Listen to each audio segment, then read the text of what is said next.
মজাও আছে। 2 নম্বর খাঁটি ইমানদারের 2 নম্বর গুণ হলো যখন তাদের সামনে কোরআনুল কারীম তেলাওয়াত করা হবে তখন তাদের ঈমান বৃদ্ধি পাবে, তাদের ঈমান আরো বেড়ে যাবে।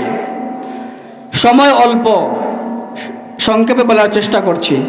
3 নম্বর গুণ হলো ওয়া আলা রাব্বিহিম ইয়াতাওয়াক্কালুন, তারা সব সময় আল্লাহ তাআলার উপর ভরসা করবে। এটা হলো 3 নম্বর গুণ।